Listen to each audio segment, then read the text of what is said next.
అయినా ఇదిగో నీ కుమార్తెను ఎత్తిపడుచున్నాము తండ్రి, సహాయం చేయబడవు నీవే. నీకు వందనాలు వందనాలు వందనాలు వందనాలు.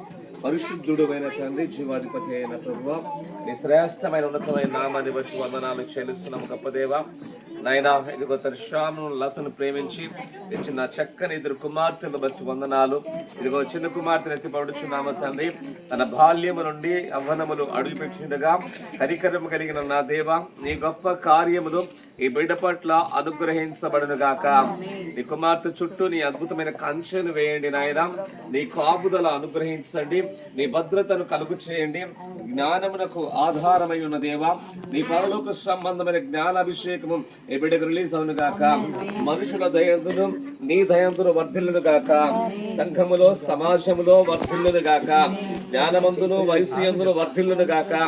ఎవరి చేత తృణీకరించబడుకున్నట్లుగా నాయన బాల్యము నుండి యవ్వనము దాకా ఏ రీతిగా నడిపించిన వాడా, ముందున్న దినాలు కూడా ప్రభా చక్కని నీ మాటల చేత తన జీవితం సరిచేయబడినదై సరిదిద్దబడినవై అయ్యా నిత్యము నీ సన్నిధిలో ఫలభరితులుగా ఉండును గాక.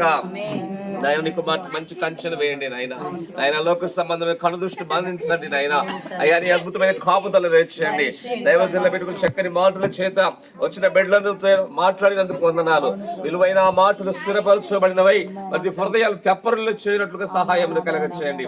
మరి ఒకసారి తమను శ్యాములు అతని చేతులకు అప్పగిస్తూ ఈ కుటుంబాన్ని దీవించి ఆశీర్వదించమని కూర్చున్న బంధువులను సంఘాన్ని వీళ్ళందరూ మీ చేతులకు అప్పగిస్తూ యేసు క్రీస్తు యొక్క నామమున ప్రార్థించి అడిగి పెడుకొని పొందుకొని నాము తండ్రి. ఆమేన్.